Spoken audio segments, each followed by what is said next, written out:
Hello people, welcome to Akanksha vlogs. So last video మనం చూసినట్టయితే మనం travel from Hyderabad and also Bhadrachalam దర్శనం కవర్ చేసాం అనమాట. సో ఇది day 2 and this is the part 1. Part 2 రాబోతుంది. దీంట్లో మనం కవర్ చేస్తుంది only 2 places, mini Arunachalam and also Parnasala. నేను పార్ట్ 2లో సీతమ్మ వారి నారచీరలు ఇంక్లూడ్ చేస్తాను అనమాట. సో ఇంకెందుకు ఆలస్యం, let's go. Hello guys, morning అయితే దర్శనం చేసుకొని అయితే వచ్చాము. ఇప్పుడు పర్ణశాలకి వెళ్తున్నాం అనమాట. అయితే పర్ణశాలకి మార్నింగ్ మాట్లాడిన ఆటోయే, అంటే మార్నింగ్ మేము వచ్చిన ఆటోలోనే అన్న చెప్పారనమాట 200 పర్ హెడ్. అయితే రూమ్ వచ్చేసి 1500 పడింది, ప్లస్ అంటే అడ్వాన్స్ 1700 పడ్డది. దానికంటే ఎక్కువ అయితే తీసుకోకండి. ప్రజెంట్ అయితే పర్ణశాలకి వెళ్తున్నాం. అక్కడికి వెళ్ళిన తర్వాత నేను మళ్ళీ వీడియో తీస్తాను అనమాట అవన్నీ. సో గైస్, నేను లాస్ట్ వీడియోలో మా రూమ్ టూర్ అంటే నేను చూపిస్తా అన్నా కదా. ఈ రూమ్ వచ్చేసి మాకు 1700 పడింది ప్లస్ అడ్వాన్స్ అనమాట. 200 వాళ్ళు అడ్వాన్స్ రిటర్న్ చేస్తారు. So finally this is 1500 room, single room with 4 people with AC అనమాట. నాకైతే అలా అనిపించలేదు, మరి ఇంకా తప్పదు. గుడి కూడా ఆ నుంచే మాకు దగ్గర ఇచ్చున్నారనమాట రూమ్, కాటేజ్ కూడా. ఇదే మా లోపల. సో నేను 2 ప్లేసెస్ కవర్ చేస్తున్నాం ఈ వీడియోలో అని చెప్పా కదా. సో ఫస్ట్ ప్లేస్ వచ్చేసి మినీ అరుణాచలం. సో ఇది 20 kilometers ఫ్రమ్ భద్రాచలం అండ్ ఇది దుమ్ముగూడెంలో ఉంది. శివుడు అనమాట అక్కడ. సేమ్ మినీ అరుణాచలం ఎలా అయితే ఉంటుందో అలా ఉంటుంది. సో ఇదైతే మేము ఆటోలో వెళ్తున్నాం అనమాట. చాలా ఎండగా ఉంది. మేమైతే ఇంకా దర్శనం అయ్యాక ఇంకా బయలుదేరిపోయామన్నమాట ఆటోలో.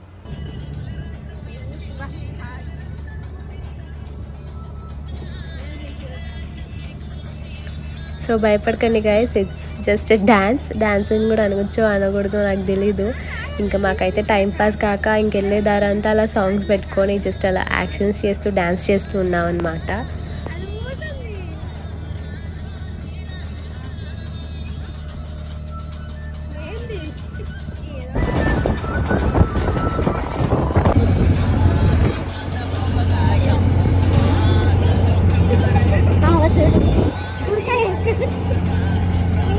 సో నేను మినీ అరుణాచలం అని చెప్పా కదా, ఇదైతే ఎంట్రన్స్. లోపల చాలా పెద్దగా ఉంటుంది, ఇంకా అండర్ కన్స్ట్రక్షన్లో ఉంది. సో ఈ గుడి ఏంటంటే టోటల్ అరుణాచలం మనకి ఎలా అయితే ఉంటుందో సేమ్ అలానే ఉంటుంది. సో అందుకే దీనికి మినీ అరుణాచలం అని పేరు పెట్టారనమాట. సో ఎండగా ఉంది కాబట్టి కొంచెం వాటర్ మిలన్ తినాల్సిందే. సో మన మినీ అరుణాచలం దర్శనం అయితే కంప్లీట్ అయిపోయింది. నెక్స్ట్ వచ్చేసి పర్ణశాల అనమాట. ఇది 32 kilometers ఫ్రమ్ భద్రాచలం. అక్కడ మంచి కుటీరం ఉంటుంది, దేవుడి గుడి ఉంటుంది, ఒక మంచి వ్యూ పాయింట్ అనమాట, ఎక్కడైతే సూపర్ సన్సెట్ ఉంటుందో. పర్ణశాల వచ్చాము గైస్. ఇప్పుడు మనం లోపలికి వెళ్తాం అనమాట. ఆ శివలింగాలు కూడా అయిపోయిన తర్వాత ఇప్పుడు పర్ణశాలకు వచ్చాము. ఆటో అయితే అక్కడ పార్క్ చేసాము, అంటే అక్కడ పెట్టారు. ఎప్పుడైతే వెళ్తాం అన్నీ ఉన్నాయి ఇక్కడ.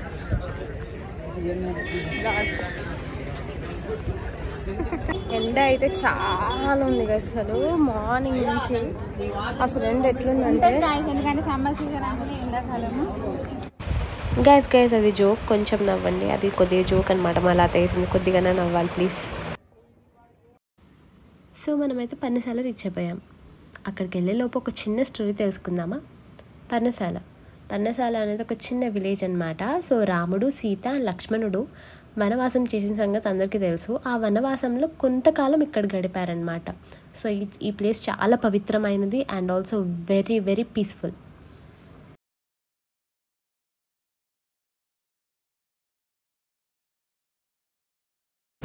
పర్ణశాల వచ్చాను గైస్. దర్శనం అయితే అయిపోయింది. సో కుటీరంకి వెళ్ళాలన్నమాట. ఇక్కడ కొంచెం సోడా తాగా కూర్చున్నాం. సో కుటీరంకి వెళ్ళి ఫోన్ అలా ఉంటే నేను తప్పకుండా చూపిస్తాను, లేదంటే ఇంకేం చేయలేము.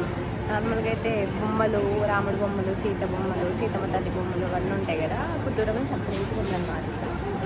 సో ఇదన్నమాట. సో ఇది వెనకాలది గుడి అనమాట. సో ఇప్పుడు మేము దానికి వెళ్తాం. సో లోపలికైతే వెళ్ళగానే మనం దేవుడి దర్శనం చేసుకున్న తర్వాత మన పక్కనే కుటీరం ఉంటుంది. సో దీనికైతే ఎటువంటి ఎంట్రీ ఫీజు కూడా లేవు. అండ్ ఆల్సో మనకి లోపలికైతే ఫోన్స్ అలౌ లేదనమాట. బయటే చెకింగ్ చేసి లోపలికి పంపిస్తున్నారు. సో సీతమ్మ వారు, రాముడు అండ్ లక్ష్మణుడు హ్యాపీగా ఉంటున్న టైంలో రావణుడు ఒక కుట్ర పన్నాడనమాట. సో మారీచుడు అనే రాక్షసుడు ఉంటాడు. సో ఆ మారీచుడిని బంగారు లేడిలాగా మారమంటాడు. సో సీతాదేవి ఆ బంగారు లేడిని ఇష్టపడి రామునిని దాన్ని తీసుకొని రమ్మని చెప్తుందన్నమాట. సో మారీచుడు మాయ చేసి రాముడిని అటు తీసుకెళ్ళగానే రాముడు మారీచుడి నిజస్వరూపం తెలుసుకొని రాముడు మారీచుడిని చంపేస్తాడు.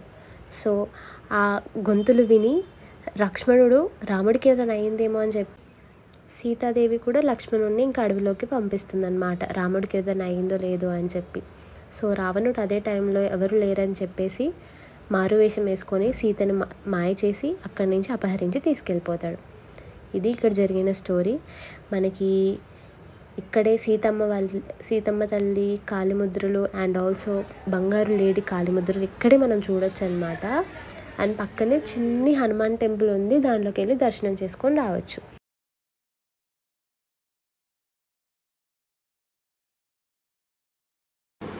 మేము ఎలాగో ఒక మార్చ్ స్టార్టింగ్ వెళ్ళినా కానీ ఎండలు అయితే చాలా ఉన్నాయన్నమాట. బెటర్ వాటర్ బాటిల్ అది క్యారీ చేసుకొని వెళ్ళటము, ఎందుకంటే ఆ ఏరియాలో ఏంటంటే సిగ్నల్ ఒక్కొక్కసారి ఉండొచ్చు ఉండకపోవచ్చు. మాకైతే ప్రాబ్లం అయ్యింది ఫోన్పే అవి ఉన్నా కానీ. So better water bottle carry చేయండి. అండ్ బెస్ట్ టైం నేను చెప్తేది ఏంటంటే చలికాలంలో వెళ్ళడం అయితే చాలా బెటర్, ఎందుకంటే కొంచెం చల్లగా ఉంటుంది, ఎండకి అంత ఇబ్బంది కూడా ఉండదన్నమాట. సో ఇదైతే పర్ణశాల వ్లాగ్. సో మేమైతే సన్సెట్ టైంలో వెళ్ళామన్నమాట. సన్సెట్ టైంలో వెళ్ళినందుకు వ్యూ అయితే ఇంకా బాగుంది. అండ్ అలాగే కుటీరం పక్కన ఒక చిన్న స్థలం ఉందన్నమాట, అక్కడ మనం ఫొటోస్ కూడా దిగొచ్చు. ఇవైతే మా ఫొటోస్. కుటీరం కూడా చూసాం గైస్. ఇప్పుడైతే మేము బయలుదేరుతున్నాం. మేబీ సీతమ్మ వారి నారచీరల దగ్గర అనుకుంటా కదా, బయలుదేరుతున్నాం గైస్. సో బయటికి రాగానే ఒక మంచి వ్యూ పాయింట్ అని చెప్పా కదా, ఇదే వ్యూ పాయింట్. ఎవరో వస్తున్నట్టు ఎదురు చూస్తున్నది గట్టు ఏమైనట్టు, నాకు కూడా ఎడమ కన్ను అదురుతుంది మీదట్టు, మన సీతారామ స్వామికి మంచి ఘడి రాబోతున్నట్టు. హోలేసా